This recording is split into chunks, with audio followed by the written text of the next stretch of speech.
ఒక స్త్రీ, ఒక తల్లి త్యాగాన్ని గురించి, ఆ తల్లి యొక్క బాధ గురించి, ఆ తల్లి యొక్క వేదన గురించి మనం ఈరోజు ధ్యానించుకోబోతూ ఉన్నాము. కాబట్టి చాలా జాగ్రత్తగా ఆలకించాలి. ఎందుకనగా ఇంకా కొన్ని రోజుల్లో మనమే కాదు, ప్రపంచ దేశాలన్నీ కూడాను ఎంతో ఘనముగా మన రక్షకుడైన యేసుక్రీస్తు జన్మదినోత్సవాన్ని జరుపుకోబోతూ ఉన్నాము. ప్రపంచ దేశాలన్నీ కూడాను మీరు గమనించినట్లయితే ప్రపంచ దేశాలన్నీ కూడా జన్మదినాన్ని జరుపుకునే ఏకైక మహోత్సవం ఏదనగా అంటే అది దివ్య బాలయేసుని యొక్క మహోత్సవం ఒకటి. ఆ తండ్రి ఆశీర్వాదాల కోసము ప్రపంచమంతా సంతోషముతో పులకిస్తూ ఉంది. మాకొక రక్షకుడు ఉదయించాడు, మేమొక రక్షకుని బడిసితిమి అని ప్రపంచ దేశాలన్నీ కూడా అర్ధరాత్రి సమయాన పట్టపగలుల తారాజువ్వలతో వెలుగొందుతూ ఉంది ప్రపంచమంతా కూడాను. ఈ ప్రపంచంలో ఎంతో దేవీ దేవతలు ఉన్నారు, కానీ వారందరికీ కూడా జన్మదినాలు ఉండవు. ఒకవేళ ఉన్నా కొన్ని దేశాల వరకు లేదా కొన్ని ప్రాంతాల వరకే పరిమితమై ఉంటూ ఉంటాయి. కానీ మన రక్షకుడైన యేసు క్రీస్తు ప్రభువు మన కొరకు, మన పాపాల కొరకు ఉదయించబోతూ ఉన్నాడు. ఇదిగో నా రక్షకుడు నాలో ఉదయిస్తున్నాడు అని ప్రతి హృదయము కూడా పులకించు సమయము కోసము ఈ రోజు మనం ఎదురు చూస్తూ ఉంది. సర్వ ప్రపంచము కూడా ఎదురు చూస్తూ ఉంది. దైవ బిడ్డలారా, అమ్మ అర్థమవుతుంది ఆ తల్లి?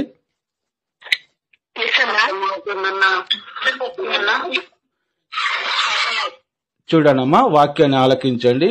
నేను చదువుతాను. బైబిల్ గ్రంథంలో ప్రతి అక్షరాన్ని గమనించండి. ఇది నేను చెప్పు మాట కాదు, ఆ దేవాది దేవుని యొక్క స్వరాన్ని మీకు నేను వినిపిస్తున్నాను. కాబట్టి అందరూ కూడా బైబిల్ గ్రంథాన్ని తెరవండి.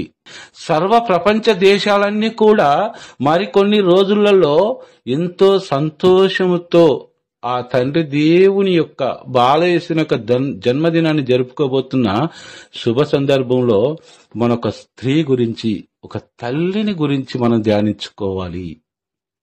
ఆ తల్లి ఎన్ని కఠోర శ్రమలు అనుభవించింది. ప్రపంచ దేశాలందరిలో హృదయాలలో సంతోషాలను నింపడం కొరకు ఆ తల్లి చేసిన త్యాగం ఏంటి? ఆ తల్లి ఎందుకు అన్ని బాధలు అనుభవించింది? ఆ తల్లి యొక్క కఠోర దీక్ష ఏంటి? ఆ కఠోర దీక్ష వెనుక ప్రపంచంలో కోట్లాను కోట్ల హృదయాలను ఆ తల్లి సంతోష చిత్తులను చేసింది. మరి ఆ తల్లి పడిన బాధ ఏంటి? ఆ తల్లి ఎవరమ్మా?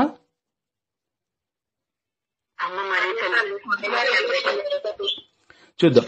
ఈరోజు మనము క్రిస్మస్ పండుగని సంతోష ఆనందాలతో జరుపుకుంటూ ఉన్నాము. కానీ ఈ ప్రపంచంలో ఏ స్త్రీ కూడా అనుభవించలేనంత కష్టము, వేదనలు, బాధలు ఆ తల్లి ఆ రక్షకుణ్ణి మనకు అందించడానికి ఒక క్రొవ్వొత్తి వలె కరిగిపోయింది. ప్రియ సోదరులారా, చూడండి, వాక్యాన్ని చదువుకుందాము. లూకా సువార్త 2వ అధ్యాయము 4వ వచనము. లూకా సువార్త 2వ అధ్యాయము 4వ వచనము.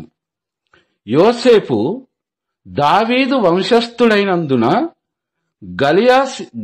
గలిలయ సీమలోని నజరేతు నుండి యూదయా సీమలో ఉన్న దావీదు నగరమగు బెత్లెహేమునకు జనాభా లెక్కలలో తమ పేర్లు వ్రాయించుకొనుటకై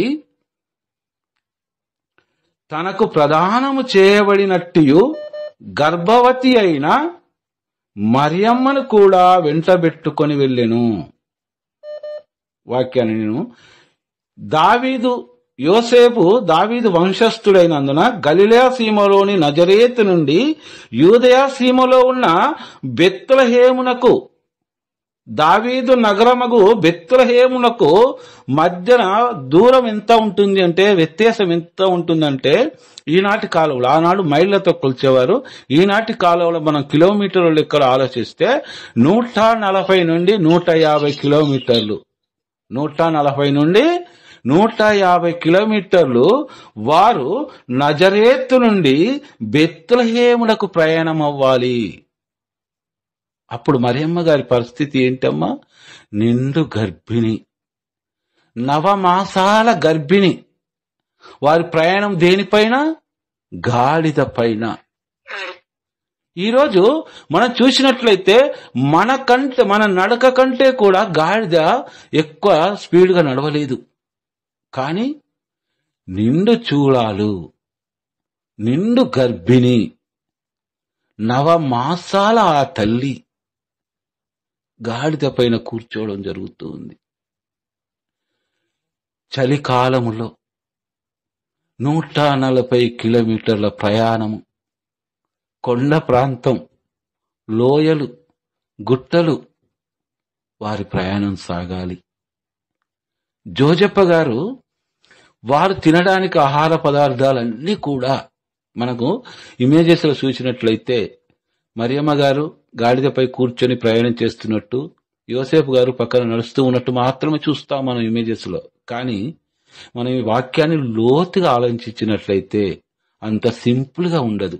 ప్రియ సహోదరులారా, వారు తినడానికి, వారు భుజించడానికి భోజన పదార్థాలన్నీ కూడా జోసెప్ప గారు తీసుకువెళ్ళాలి. తన పనిముట్లు ఏవైతే ఉంటాయో, వడ్రంగికి సంబంధించిన పనిముట్లు, అవన్నీ కూడా తను మోసుకుంటూ వెళ్ళాలి. ఎంత బరువు మోస్తున్నాడు జోసెప్ప గారు ఒక్కసారి ఆలోచించండి. మరియమ్మ గారి ఆవేదన, నిండు గర్భిణి గాడిదపై కూర్చోవాలంటే చాలా కష్టము. మనం అనుకుంటాం ఈరోజు ఏసీ కార్లలో నిండు గర్భిణిని ఒక 150 కిలోమీటర్లు తీసుకెళ్లాలంటే ఆ స్త్రీ, ఆ తల్లి ఎంత స్ట్రెయిన్ అవుతూ ఉంది నేటి కాలంలో. కానీ తల్లి మరియా గాడిదపై కూర్చోవడము, గాడిదపై కూర్చోవడం అంటే అంత సుఖమైన ప్రయాణం కాదది. ఒక గుర్రం మీద కూర్చున్నట్టు ఉంటుంది. నేటి కాలంలో ఆలోచించిస్తే ఒక ట్రాక్టర్ పైన కూర్చొని వెళ్ళినట్టుగా ఉంటుంది. అమ్మ, ట్రాక్టర్ పైన కూర్చోగలుగుతారా లేడీస్ ఎవరైనా?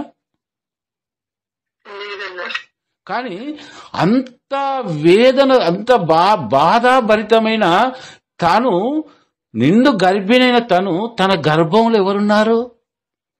లోకరక్షకుడున్నాడు. యేసు ప్రభుల వారిని తన గర్భంలో మోస్తూ ఆ తల్లి ప్రయాణం చేస్తూ ఉంది.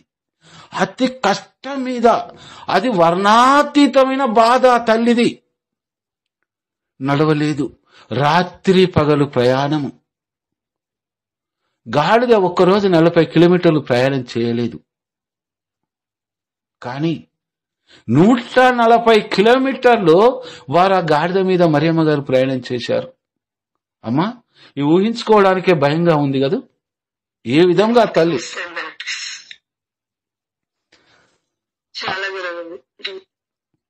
ఆ తల్లి ఏ విధంగా ప్రయాణం చేస్తూ ఉంది. జోజప్ప గారి నడక, జోజప్ప గారు ప్రతి వస్తువును కూడా, సామాగ్రిని మోస్తూ ఉన్నాడు. అది మనకి ఇమేజెస్ లో కనబడదు.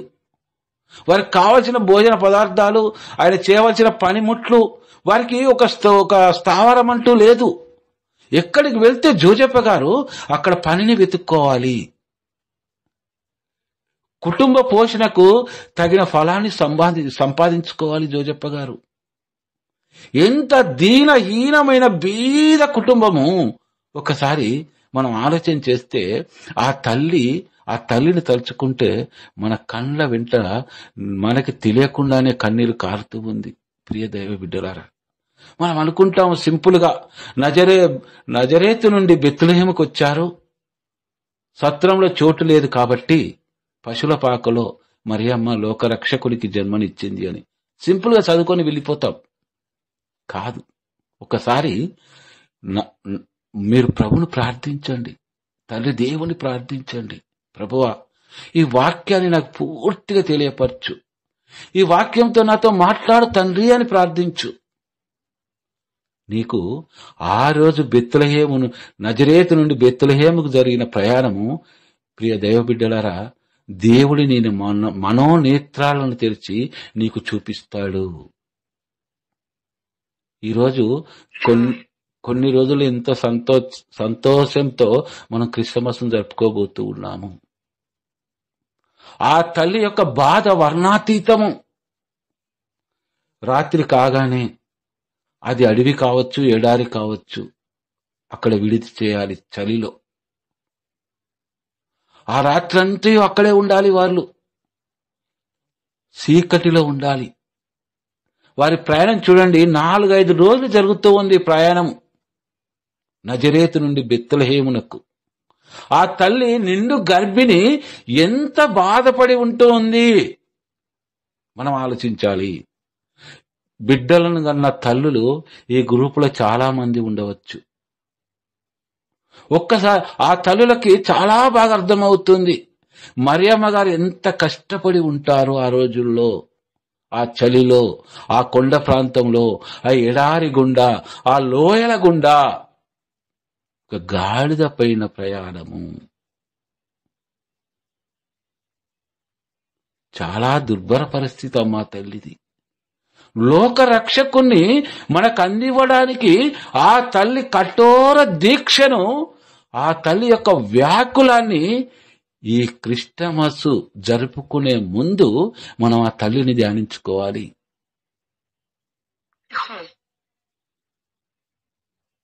కానీ ఒక్కటి గుర్తుంచుకోండి, ఒక్కసారి కూడా ఆ తల్లి, ప్రభువా నాకేంటి కష్టము, యెహోవా దేవా గబ్రియేలు దూత ద్వారా నీవేమని పలికి ఉన్నావు, అనుగ్రహ పరిపూర్ణురాలా నీకు శుభము అని పలికి ఉన్నావు, ఆ శుభం ఇదేనా ప్రభువా? గబ్రియేలు దూత ద్వారా నీవేమని పలికి ఉన్నావు, సర్వశక్తిమంతుడైన సర్వేశ్వరుని నిన్ను ఆవరించును, పవిత్రాత్మ శక్తి నీపై వేంచేయును, బాలుడు లోక రక్షకుడు నీ ద్వారా ఉదయించునని పలికావే. ఓ గబ్రియేలు దూత, ఇప్పుడు నువ్వు ఎక్కడున్నావు అని ప్రశ్నిస్తూ ఉందా మరి ఆ తల్లి?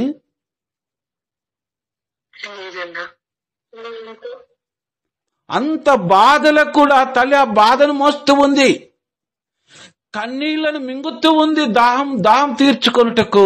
అడవి ప్రాంతంలో, ఎడారి ప్రాంతంలో తన కన్నీరే తనకు దాహం తీరుస్తూ ఉన్నాయి. ఎవరికి చెప్పుకోలేని బాధ, చెప్పుకోవడానికి కూడా తోటి వ్యక్తి ఎవరు లేరు. జోజప్ప గారు ఒక్కరే. జోజప్ప గారి యొక్క ఔన్నత్యాన్ని మనము ఈ మార్గంలో చూడవచ్చు. కాలి నడకన నడవాలంటే 150 కిలోమీటర్లు మనం నడవలేమే.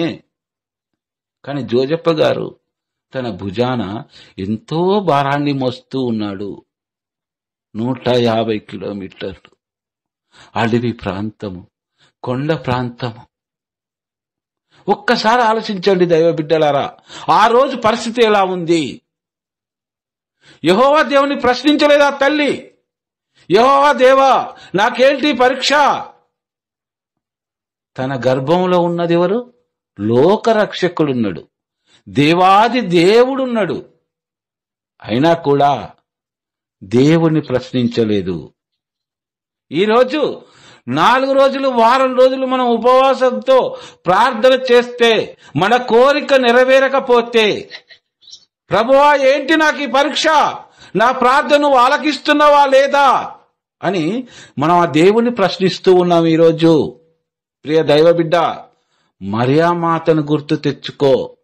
ఆ తల్లి నిండు గర్భిణి అయి ఉన్నా కూడాను దేవుణ్ణి ప్రశ్నించలేదు, ప్రార్థించింది. ప్రభువా నీ చిత్తము నా జీవితంలో జరుగునుగాక అని ప్రశ్నించింది, ఆమె ప్రార్థించింది. కానీ ఆ తల్లి ప్రశ్నించలేదు. ఈరోజు మనము ప్రశ్నిస్తున్నామంటే మరియ తల్లి కంటే మనం గొప్పవారమా? దైవ కుమారుని తన గర్భంలో మోస్తూ ఉన్న ఆ తల్లి కంటే కూడాను మనం భక్తి పరులమా? మన ప్రార్థన శక్తివంతమైనదా ఆ తల్లి ప్రార్థన కంటే కూడాను? ఏమా శక్తివంతమైందా?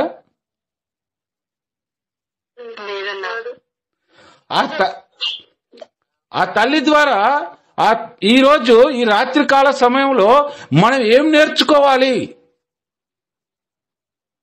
ఈరోజు మన ప్రార్థన ఆలకిస్తే ప్రభు మనకు వరాలు కురిపిస్తూ ఉన్నాడు. కానీ ప్రభువే తన గర్భంలో వాసమై ఉన్నాడు. ఆ తల్లి గర్భంలో ప్రభును మోస్తూ ఉంది. తన కన్నీళ్లు దిగమింగుకుంటూ తన కష్టాన్ని ప్రభుకు అర్పిస్తూ ప్రభు వైపు చూస్తూ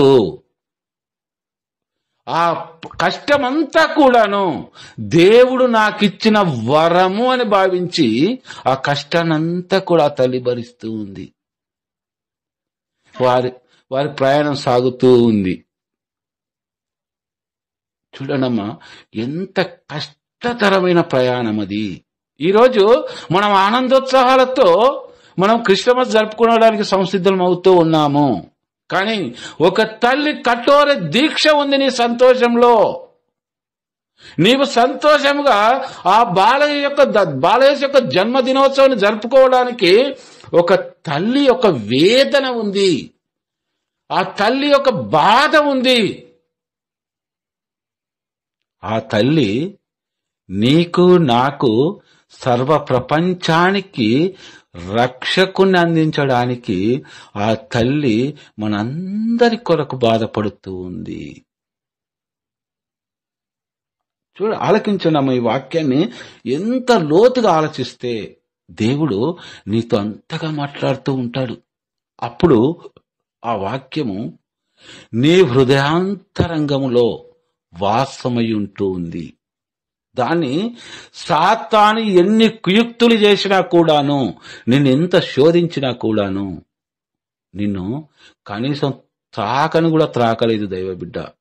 ఎందుకంటే నీలో సాక్షాత్ రక్షకుడే ఉన్నాడు కాబట్టి. చూడండి 5వ వచనము. తనకు ప్రదానము చేయబడినట్టు గర్భవతి అయిన మరియమ్మను కూడా వెంటబెట్టుకొని వెళ్తున్నారు వీరిద్దరు. వాక్యము మనకి ఏ విధముగా సాక్ష్యం పలుకుతూ ఉంది? దేవుని మాటలు సజీవమైన మాటలు.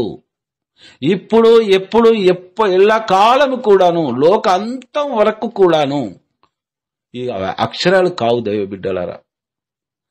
సజీవ స్వరము దేవునిది. నువ్వెంతగా ఈ వాక్యాలను ధ్యానిస్తావో దేవుడు నీతో అంతగా మాట్లాడుతూ ఉంటాడు. చూడనమ్మ 7వ వచనము. మరియమ్మ తన తొలిచూరి కుమారుని కని పొత్తిగుడ్డలలో చుట్టి పశువుల తొట్టిలో పరుండబెట్టెను. ఏలైనా వారికి సత్రంలో చోటు లేకుండెను. యెరూషలేం దేవాలయం దగ్గర కొన్ని సత్రాలు ఉంటాయి. వెలంగినిలో మనం వెళ్ళినట్టయితే దేవాలయానికి సంబంధించిన సత్రాలు ఉంటాయి. మనం రూమ్స్ అంటూ ఉంటాం. ఇప్పుడు అవి ఫ్రీగానే ఇస్తారు వారు. కానీ నలుదిక్కుల నుండి యూదులు కావచ్చు, ఇజ్రాయెల్ అందరికి కూడా దేవాలయం చింతకు ఒకేసారి వచ్చేసరికి ఆ సత్రాలు సరిపోక వీరు ఎక్కడికి వెళ్లారు? సత్రంలో చోటు లేకుండెను. యేసు ప్రభు మరియమ్మ తన తొలిచూలు కుమారుని కని పొత్తిగుడ్డలలో చుట్టి పశువుల తొట్టిలో పరుండబెట్టెను. ఏలైనా వారికి సత్రములో చోటు లేకుండెను. ఎక్కడికి వెళ్లారు? ఒక పశువుల పాక దగ్గరికి వెళ్లారు. ఈ పశువుల పాకలు ఎక్కడ ఉంటాయి? గ్రామాలలో మనం చూసినట్లయితే నాడు కావచ్చు, నేడు కావచ్చు, ఊరి చివరన ఉంటాయి పశువుల పాకలు. పశువుల కొట్టాలు అంటాం కదా, అవి నడి గ్రామంలో ఉండవు. వారికి చూసుకుంటూ వెళ్తూ ఉన్నారు. ఏ ఇంటిలో ఖాళీ ఉంటుంది, ఏ అమ్మ రమ్మంటుంది అని ప్రతి డోర్ని కూడా టచ్ చేసుకుంటూ వెళ్తూ ఉన్నారు. ఎంత దారుణమో చూడండి. నిండు గర్భిణి యోసేపు గారు ప్రతి డోర్ని టచ్ చేస్తూ ఉన్నాడు. అమ్మా మీ ఇంట్లో స్థలం ఉందా అని, మీ ఇంట్లో స్థలం ఉందా అని. ఎందుకంటే ఎక్కడెక్కడ వాళ్ళందరూ కూడా దావీదు నగరానికి రావడం జరుగుతూ ఉంది. జనాభా లెక్కలలో తమ పేర్లను నమోదు చేయించుకొనుటక్కై. కాబట్టి స్థలము లేదు, కిక్కిరిసి ఉంది ఆ ప్రాంతం అంతా కూడాను. ప్రతి డోర్ను టచ్ చేసుకుంటూ ఊరి చివరి దాకా వెళ్ళడం జరుగుతూ ఉంది. అమ్మా, ఇది గర్భిణి ఎంత ఆయాసపడుతూ ఉంటుందో తల్లులకు తెలుసు. ఎక్కడైనా కాసేపు చోటు దొరికితే కాసేపు విశ్రాంతి తీసుకుందామని అని ఆలోచన చేసే సమయం అది ఆ తల్లికి, మరియ తల్లికి. బాధ అర్థమవుతుందమ్మా. తల్లులు బిడ్డలు గల తల్లులు చాలా మంది ఉన్నారు ఈ గ్రూప్ లో. కానీ ఎవరు కూడా చోటు లేదని డోర్లు వేసుకోవడమే జరుగుతూ ఉంది. చిట్ట చివరకు ఒక పాక, ఆ పాక శుభ్రంగా ఉంటుందమ్మా. పశువుల పాక మన ఇల్లున్నట్టుంటాయా? చెత్త చెదారము బూజు పెట్టి చూడడానికి అసహ్యంగా ఉంటూ ఉంది. కానీ లోక రక్షకుడు ఆ పశువుల పాకలో జన్మిస్తూ ఉన్నాడు. ఎక్కడ? పెద్ద భవనంలో కాదు, ఒక పశువుల పాకలో, పశువుల మధ్యలో వాసన, పెండ వాసనలో లోకరక్షకుడు జన్మిస్తూ ఉన్నాడు. ఇది లోకరక్షకుని జననం. ఆ మరియ తల్లి వేదన ఇది, ఆ మరియ తల్లి బాధ ఇది. ఆ మరియ తల్లి కన్నీటి దారలు మనం చూడగలిగితే ఆ తల్లిని మనం ఎందుకు గౌరవించకూడదు అనే స్వరం మనకి నొస్తుంది దైవ బిడ్డలరా. ఆ తల్లి అప్పటి వరకు కూడాను దేవుణ్ణి ఒక్క ప్రశ్న కూడా అడగడం లేదు. దూషించడం కాదు, ప్రభువా నాకేంటి కష్టము అని అడగడం లేదు. స్త్రీలందరిలో నన్ను ధన్యురాలన్నవే, ఇదేనా నా ధన్యత్వము? ఈ దారిద్ర్యమేనా? ఈ పశుల పాకేనా? ఈ పశుల పాకలో నా బిడ్డకు జన్మనివ్వడమేనా నేను ధన్యత్వాన్ని పొందుకున్నట్టు? స్త్రీలందరిలో నేను ధన్యురాలను ఇందుకే అయ్యానా అని ఆ తల్లి ప్రశ్నించిందా అమ్మా? చెప్పాలా? కానీ ఈరోజు కోకొల్లలుగా మనం ఎన్ని ప్రశ్నిస్తాం ఆ దేవుణ్ణి అసలు మనకే తెలియదు. అన్ని ప్రశ్నలే, ప్రతిదీ ప్రశ్ననే. ప్రభువా నాకు మంచి ఉద్యోగం వస్తే నా ఫస్ట్ సాలరీ నీకు డొనేట్ చేస్తాను, ఇది కండిషన్. మరి మరియమ్మ గారు ఇలాంటి కండిషన్స్ ఏమైనా పెట్టారా? మరి మనం ఎందుకు పెడుతూ ఉన్నాము? మరియమ్మ గారి కంటే గొప్పవారమా మనము? దేవదూతలు పరలోక సైతము పితాపుత్ర పవిత్రాత్మ సర్వేశ్వరుడు ఏక శరీరుడై ఏక సర్వేశ్వరుడు మరియమ్మ గృహంలోకి దిగి వచ్చి పిత సర్వేశ్వరుడు నిన్ను ఆవరించి ఉన్నాడు, పవిత్రాత్మ సర్వేశ్వరుడు నీపై వేంచేసి ఉన్నాడు, లోకరక్షకుడు నీలో ఉన్నాడు అని గొప్పగా ప్రవచనాన్ని పలికిన గబ్రియేలు దూత పలికిన ప్రవచనాన్ని ఆ తల్లి గుర్తు తెచ్చుకుంటూ ఉంది. ప్రభువా, త్రియేక దేవా, నీవు ఇప్పటికీ కూడా నా చెంతనే ఉన్నావు. నాకు ఇది ఏమి కనబడడం లేదు. ఈ పశువుల పాక ఇది నాకు ఒక స్వర్గంలాగా, నీ నివాసంలాగా కనబడుతుంది తండ్రి. నీ కుమారుడున్న చోటనే స్వర్గము. కానీ నా కంటికి అలా కనబడడం లేదు ఇది అని ఆ తల్లి దేవుని స్తుతించింది. ఆ తల్లి యొక్క దృష్టితో మనం చూడగలగాలి మనకొచ్చిన కష్టాలలో. ఆ తల్లిని మనం గుర్తుకు తెచ్చుకోవాలి.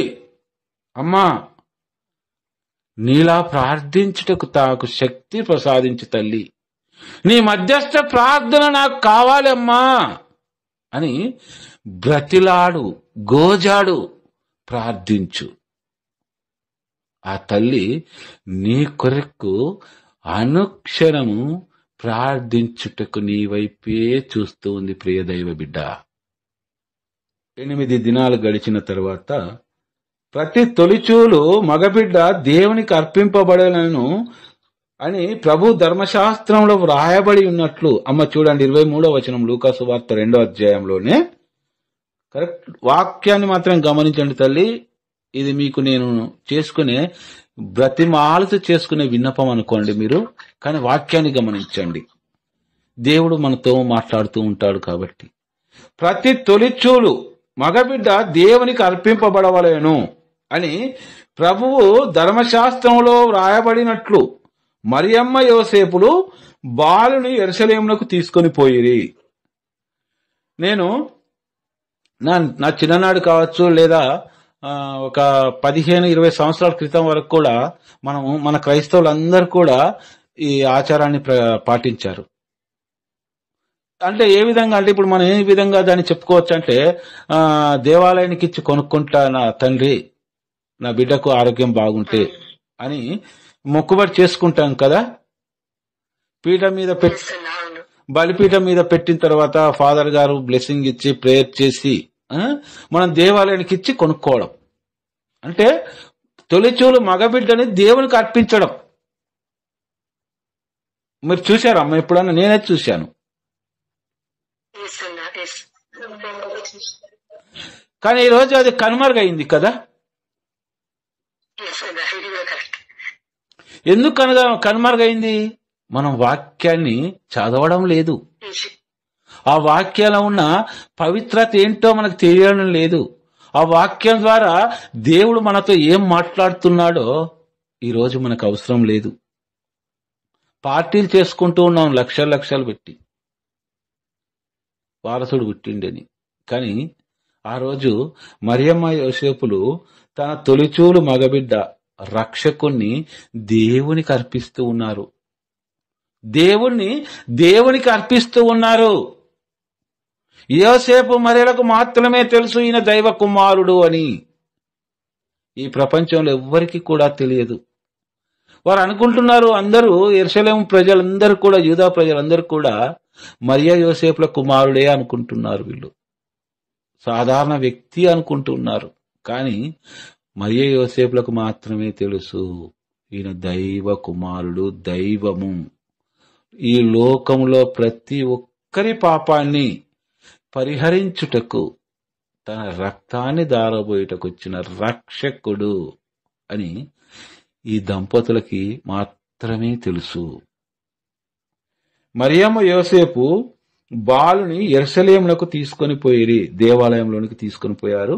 యెరూషలేములో అక్కడ సిమియోను అను ఒక నీతిమంతుడైన దైవ భక్తుడు ఉండెను. అతడు ఇజ్రాయేలు ఓదార్పునకై నిరీక్షించుచుండెను. పవిత్రాత్మ అతని పైన ఉండెను. ఇదే అతను బ్రతుకుతున్న రోజులన్నీ కూడా సిమియోన్ అనే ఒక నీతిమంతుడు దైవ భక్తుడు ఎందుకు బ్రతుకుతూ ఉన్నాడు, దేవుడు ఎందుకు బ్రతికిస్తూ ఉన్నాడంటే, ఆ భక్తుడైన సిమియోను ఏమని కోరుకున్నాడు? ఒక కోరిక కోరుకున్నాడు. ప్రభువా, నేను ఈ లోకరక్షకుని చూచు వరకు కూడా మరణింపకూడదు. ఈ లోకరక్షకుణ్ణి నేను ఎప్పుడైతే గాంచుతానో, అనగా చూస్తానో, నన్ను వెంటనే నీ సన్నిధికి చేర్చుకో తండ్రి అని అతను చేసిన ప్రార్థన ఆలకించిన దేవాది దేవుడు లోక రక్షకుని చూచే వరకు ఇతనికి ఆయుస్సును పొడిగిస్తూ ఉన్నాడు. పవిత్రాత్మ ప్రేరణచే అతడు అప్పుడు దేవాలయమునకు వచ్చెను. అప్పుడు అనగా యోసేపు మరియలు బాలయేసుని దేవాలయమునకు తీసుకువెళ్లిన తర్వాత అతనికి ఒక పవిత్రాత్మ ప్రేరణ వస్తూ ఉంది. ఎవరికి వస్తుందమ్మా పవిత్రాత్మ ప్రేరణ? సిమియోనుకు వస్తూ ఉంది. వచ్చినప్పుడు దేవాలయానికి రావడం జరుగుతూ ఉంది. ఆ భక్తుడు, ఆ నీతిమంతుడు యోసేపు మరియలు ఆచార విధులు నిర్వర్తించుటకు బాలయేసును దేవాలయంలోనికి తీసుకుని రాగా సిమియోను ఆ బాలుని హస్తములోనికి తీసుకొని దేవుని ఇట్లు స్తుతించెను. అమ్మ సమయం లేదు కాబట్టి నేను కాస్త స్పీడ్ గా చదువుకుంటూ వెళ్తాను, మీకు అర్థమైన వాక్యాలు కాబట్టి. ఓకేనా తల్లి? ప్రజలందరి ఎదుట నీవు ఏర్పరిచిన రక్షణను నేను కనులారా చూచితిని. మరియమ్మ హస్తంలో ఉన్న బాలయేసును చూసి దేవుణ్ణి వేడుకుంటున్న వేడుదల ప్రార్థన ఏంటో తెలుసా సిమియోను? ఈ విధంగా అంటున్నాడు, ప్రజలందరి ఎదుట నీవు ఏర్పరిచిన రక్షణను నేను కనులారా గాంచితిని. పవిత్రాత్మ ప్రేరణ ద్వారా సామాన్య వ్యక్తి అయిన సిమోనుకి మాత్రమే తెలుసు బాలయేసు లోక రక్షకుడని పవిత్రాత్మ సర్వేశ్వరుడు తెలియపరుస్తూ ఉన్నాడు ఇక్కడ. అది అన్యులకు మార్గదర్శకమగు వెలుగు. వాక్యాన్ని గమనించండి. ఇది నీ ప్రజలకు ఇజ్రాయేలుకు మహిమ చేకూర్చు వెలుగు.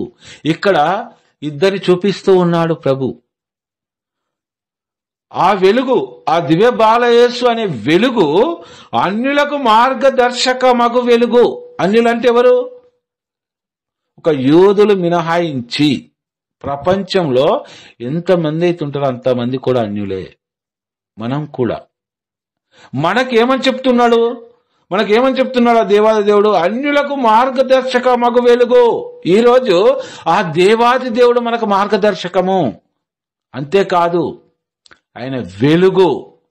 ఆయనను నమ్మి విశ్వసించిన ప్రతి ఒక్కడు కూడాను, జ్ఞాన స్నానము పొందిన ప్రతి ఒక్కడు కూడాను వెలుగొందుతుంటాడు. అన్యులకు, మనందరికి, విశ్వ ప్రపంచానికి అంతా కూడాను ఈయన ఆలనాడు సిమియోను అనే భక్తుని ద్వారా ప్రవచించిన ప్రవచనం ఇది.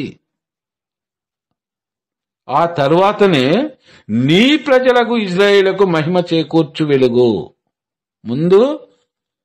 మొట్టమొదటిగా అన్యులకు వెలుగు ఈయన. ఆ తర్వాత నీ ప్రజలైన ఇజ్రాయేలుకు మహిమను చేకూర్చు వెలుగు. అందుకే దైవ బిడ్డలారా, యావత్తు ప్రపంచ దేశాలన్నీ కూడా నేడు బాలయేసు యొక్క జన్మదినాన్ని జరుపుకోవడానికి ముఖ్య కారణం ఏంటి అంటే, ఈ వాక్యం ఇక్కడ మనతో మాట్లాడుతూ ఉంది. 33వ వచనం, బాలుని గురించి పలికిన ఈ మాటలు విని అతని తల్లియు తండ్రియు ఆశ్చర్యపడిరి. యోసేపు మరియమ్మలు ఇద్దరు కూడా ఆశ్చర్యపడుతూ ఉన్నారు. సిమియోను పలుకుతున్న మాటలను ఆలకించి. ఎందుకు ఆశ్చర్యపడుతూ ఉన్నారు? మా ఇద్దరికే తెలుసు కదా ఈయన దైవ కుమారుడని. ఇతనికి ఎలా తెలుసు అని ఆశ్చర్యపడుతూ ఉన్నారు. ఈరోజు పవిత్రాత్మ సర్వేశ్వరుడు నీలో ఉంటే ఆ దేవాది దేవుని నీవు నేను మనమందరము చూడగలం దైవ బిడ్డలరా. ఈ వాక్యం అదే పలుకుతూ ఉంది. ఈ వాక్యము మనకు ఈరోజు ప్రభు ఈ వాక్యం ద్వారా మనతో మాట్లాడేది ఏంటంటే, సిమియోను ద్వారా నీవు భక్తుడవైతే, నీతిమంతుడవైతే, సామాన్యుడకు సిమియోనికి పవిత్రాత్మ సర్వేశ్వరునైతే నేను ఎలాగైతే అతనిలోకి దిగొచ్చి ఆయన లోక రక్షకుడని తెలియపరిచానో, ఈరోజు నీవు నీతిమంతుడివైతే, విశ్వాస పాత్రుడివైతే, సిమియోనులో వాసమైనట్లు నీలో నేను వాసమై ఉంటాను పవిత్రాత్మ దేవుడు ఈ వాక్యం ద్వారా ఈరోజు మన అందరితో కూడా మాట్లాడుతూ ఉన్నాడు. అర్థమవుతుందా అమ్మా?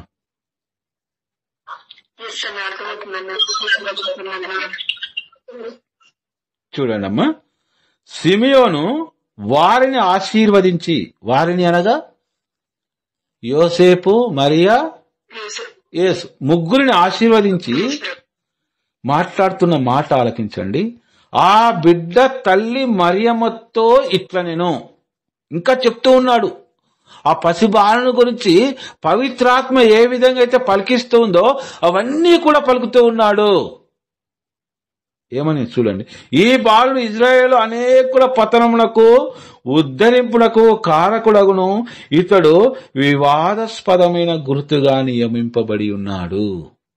ఈరోజు ప్రియ దైవ బిడ్డ, సిమియోనులాగా నీవు నీతిమంతుడివా, నీతిమంతురాలివా, భక్తిపరురాలివా, సిమియోనులాగా ఆ దేవాది దేవుని యొక్క కార్యాన్ని నీవు కల్లారా చూడగలవు. ఇది మనకు కావాలి. మనం ప్రార్థించాలి అనునిత్యము, ప్రశ్నించడం కాదు దేవుణ్ణి. ఈరోజు నీవు అనుకున్న కోరిక నీకు నెరవేరలేదంటే అంతకంటే ఘనమైన కానుక ఆ తండ్రి నీకు ఇవ్వడానికి సిద్ధంగా ఉన్నాడేమో. నీ సమస్య నీకు పెద్దదే అయి ఉండవచ్చు, కానీ సముద్రంలో ఒక నీటి బిందువు అంతనే ఉంటుంది దేవుని దృష్టిలో. అది నీ దృష్టిలో నీ సమస్య సముద్రం అంతా ఉంటే ఆ సముద్రంలో నీటి బిందువే నీ సమస్య దేవుని దృష్టిలో. నీకు అంతకంటే అమూల్యమైన వరాన్ని ప్రసాదించడానికి నిన్ను నిరీక్షింపజేయుచున్నాడేమో. 11వ వచనం చూడండి అమ్మా. అప్పుడు ముగ్గురు జ్ఞానులు బాలయేసు దగ్గరకు వచ్చి కానుక సాంబ్రాణి గోళము సమర్పించి అంతటా, నేను ముగ్గురు జ్ఞానుల గురించి మీకు ఎక్స్ప్లెయిన్ చేస్తాను. అంతటా వారు ఆ గృహమున ప్రవేశించి తల్లి మరియమ్మతో, ఇంతకంటే ముందు ఇంకొక వాక్యాన్ని చదివి ఈ వాక్యంలోకి వద్దామమ్మా.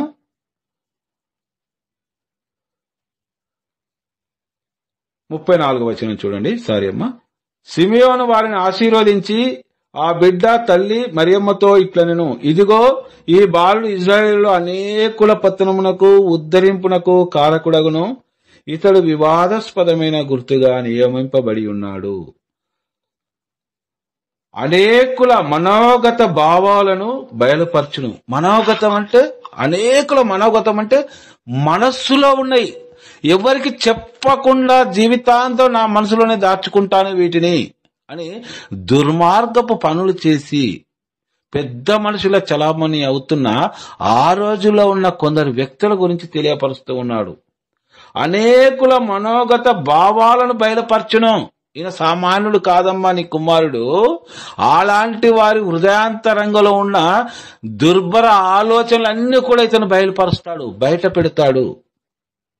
కాబట్టి అమ్మా మరియ తల్లి, నీ ఒక ఖడ్గము నీ హృదయమున దూసుకుపోనున్నది.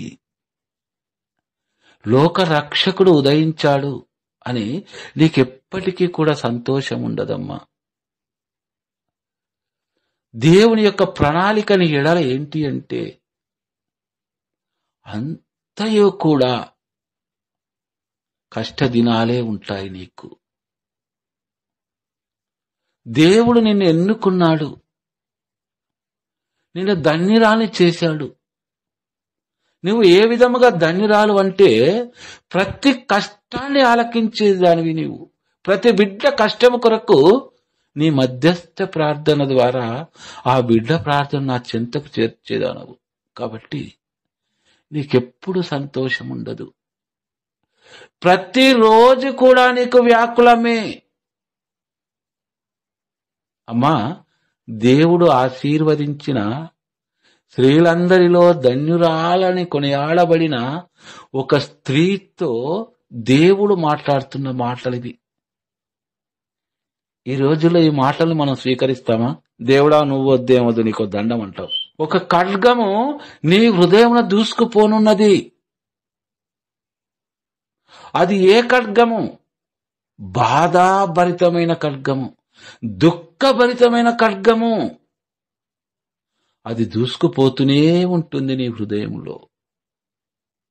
ఎందుకంటే 9 మాసాలు నా కుమారుణ్ణి నీ గర్భంలో పెంచి పోషించినప్పుడు నీకు ఎలాంటి సుఖము లేదు. ఈరోజు ప్రపంచంలో ఉన్న ప్రతి బిడ్డ కూడా నీ గర్భంలోని బిడ్డ లాంటి వారే. వారందరి బాధల కోసం, వ్యాధుల కోసం, ఇబ్బందుల కోసము నీవు నాకు ప్రార్థన చేస్తూనే ఉంటావు. అందుకే ఆ ఖడ్గము నీ హృదయంలో దూసుకుపోనున్నది. మరియమ్మ గారి హృదయంలో ఖడ్గం ఎందుకు దూసుకుపోనుందో దేవాది దేవుడు తెలియపరుస్తూ ఉంది. మీకు అర్థమవుతుందా అమ్మా?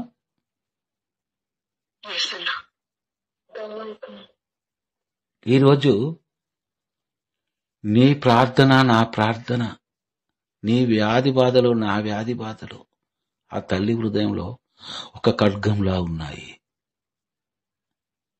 వాటి గురించి, మన గురించి ఎంతో బాధతో తన మధ్యస్థ ప్రార్థన ద్వారా తండ్రి దేవునికి విన్నవించుకుంటూ ఉంది.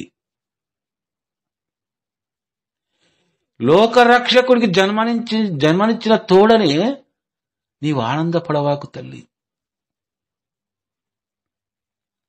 లోక అంతం వరకును కూడా ఆ ఖడ్గము దూసుకుపోతూనే ఉంది. చాలా మంది అంటారు, చివరిగా యోహాను సువార్త 19వ అధ్యాయంలో, అమ్మా ఇదిగో నీ కుమారుడు, యోహానుతో ఇదిగో నీ తల్లి అన్నప్పుడు ఖడ్గం దూసుకుపోతుంది అంటారు. కానీ పవిత్రాత్మ దేవుడు నాతో మాట్లాడించిన మాటలు ఏమిటి అంటే, ఆ తల్లి ఎన్ని రోజులైతే మన గురించి ప్రార్థన చేస్తూ ఉందో అన్ని రోజులు కూడా ఆ తల్లి వృధిలో ఖడ్గము దూసుకుపోతూనే ఉంది. అందుకే మనము రక్త కన్నీరు కారవడం చూస్తూ ఉన్నాము. ఆ తల్లి ద్వారా, ఆ తల్లి కళ్ళలో నుండి కారడం మనం చూస్తూ ఉన్నాము. ఖడ్గము తన హృదయంలో ఉంది. కన్నీరు రక్త కన్నీరై ఆ తల్లి కళ్ళలో నుండి కారుతూ ఉంది. ఎవరి గురించి కారుతూ ఉంది ఆ రక్తము? ఎవరి గురించి ఆ తల్లి ప్రార్థన చేస్తూ ఉంది? మనం ఆలకించాలి దైవ బిడ్డ. అమ్మా, నా ప్రార్థన, నా వ్యాధి బాధల గురించి చేసే ప్రార్థన నీ హృదయంలో ఖడ్గంలా ఉంది తల్లి.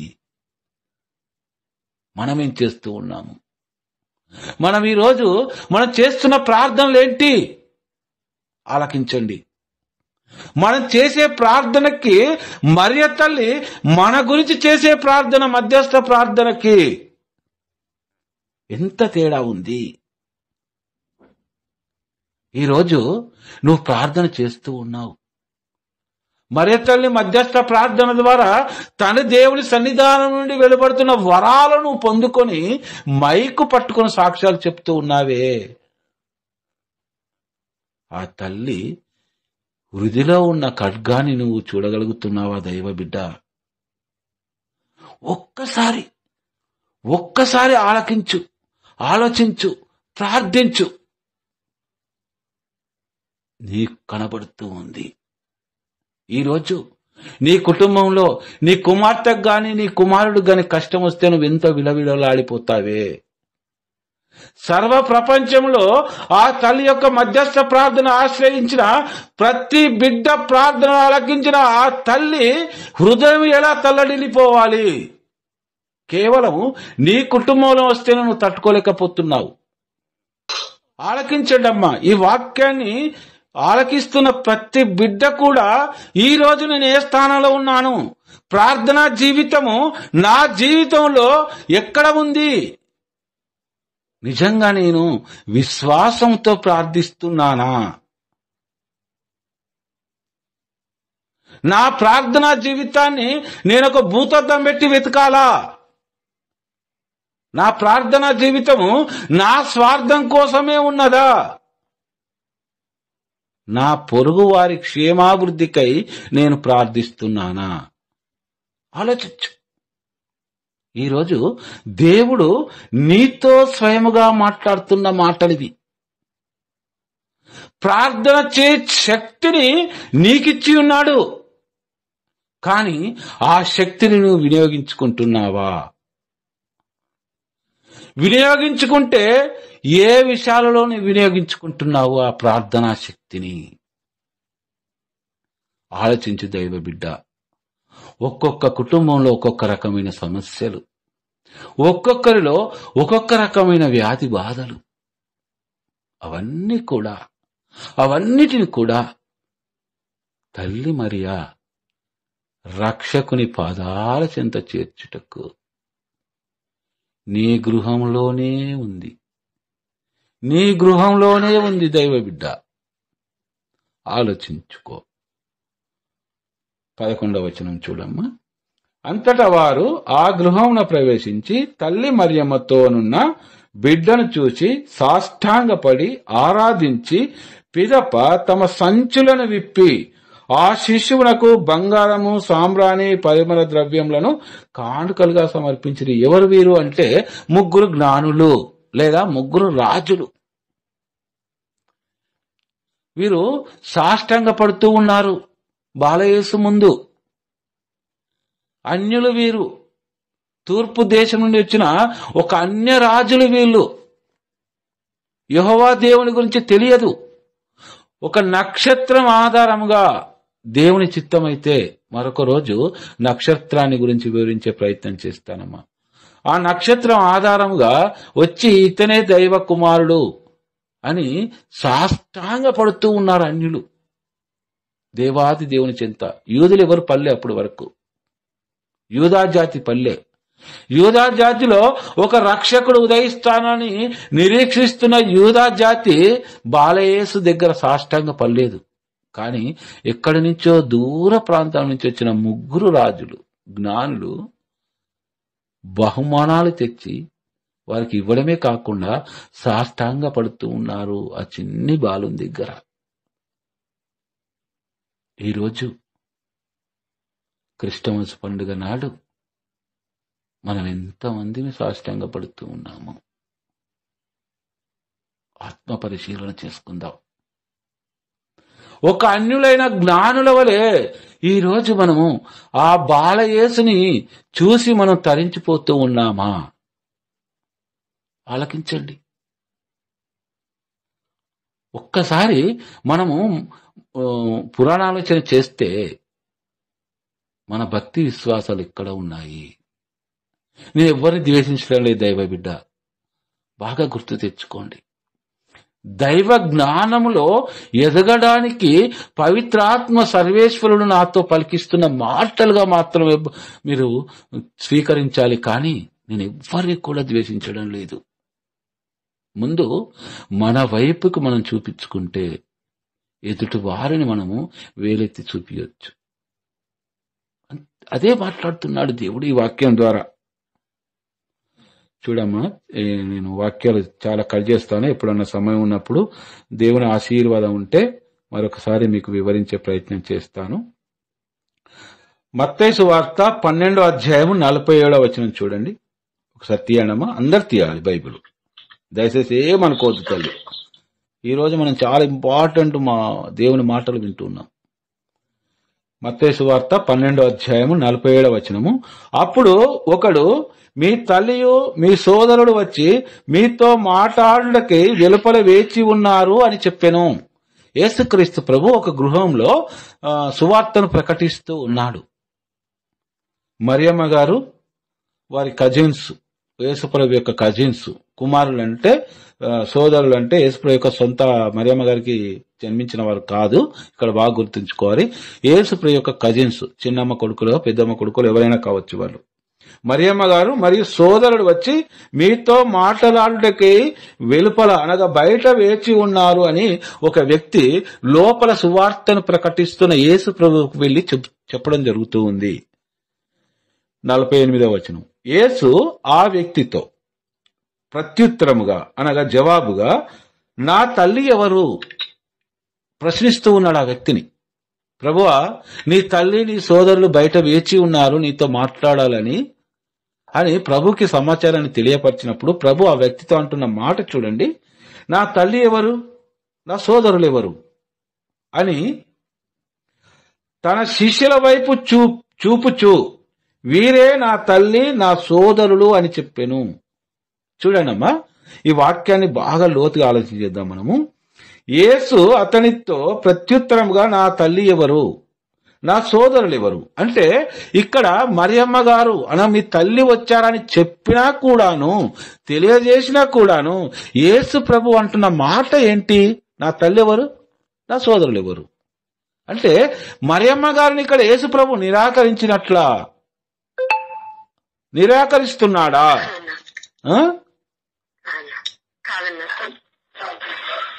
వాక్యాన్ని బాగా జాగ్రత్తగా ఆలకించండి. ఇది ఎక్కడ ఉంటుంది, దీనికి మనకు రిఫరెన్స్ ఎక్కడ ఉంటుందో మీకు నేను తెలియపరుస్తాను.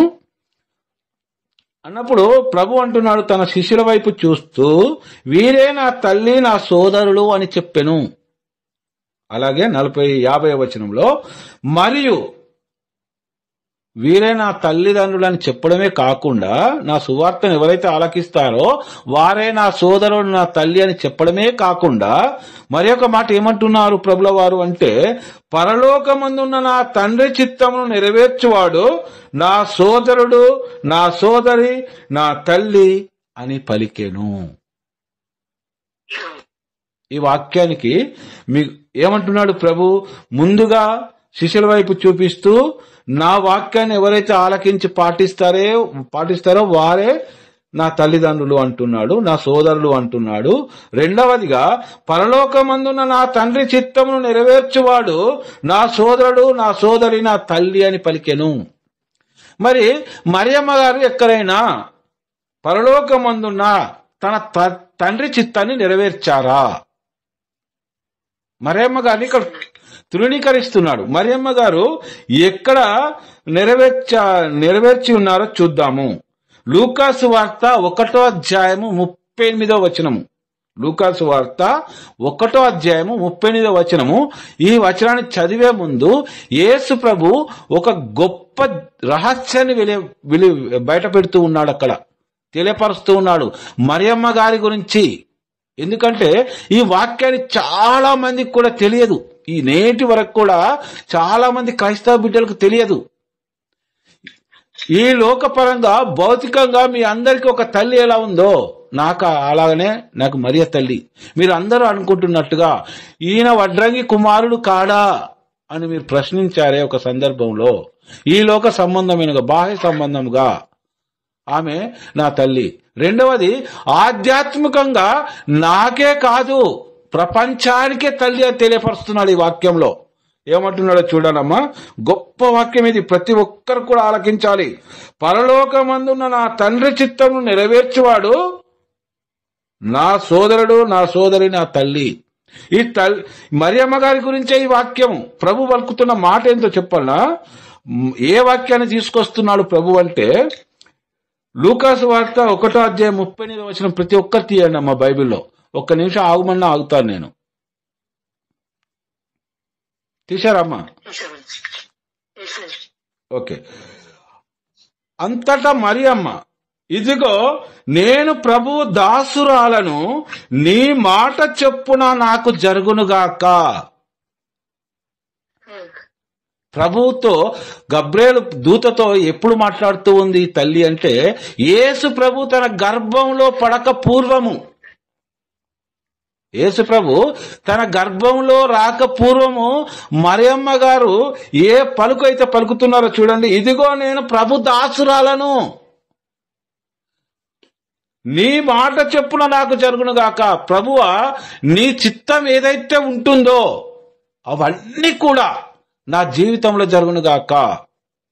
నేను ఒక కన్యను, గర్భవతిని అయితే అందరూ నన్ను రాళ్లతో కొడతారు యోసేపు గారు అనుమానిస్తే, మోషే చట్ట ప్రకారము. అయినా ప్రభువా, వాటన్నిటిని ఈ లోకాన్ని నేను లెక్క చేయడం లేదు. నా జీవితం ఏమైపోయినా పర్వాలేదు, నేను నీ దాసురాలుగా నీ చిత్తానికి నన్ను నేనుగా అర్పించుకొనిచున్నాను, ఒక అర్పణగా. కాబట్టి తండ్రి, నీ చిత్త ప్రకారం నా జీవితం మలచబడునుగాక. ఈ ప్రార్థన మనం చేయాలి దైవ బిడ్డ. ఈరోజు ప్రభు చిత్తానికి మన జీవితాన్ని వదిలేయాలి.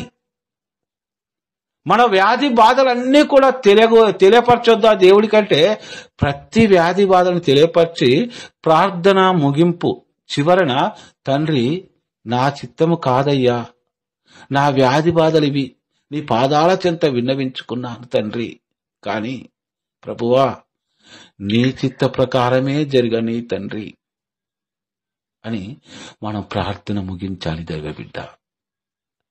మనకొచ్చిన వ్యాధి బాధలను బట్టి, ఆర్థిక సమస్యలను బట్టి ఇవి ఎప్పుడు తీరిపోతాయా, తీరిపోతే బాగుండు అని మనకు మానవ మాతృలుగా మనకు అనిపిస్తూ ఉండవచ్చు.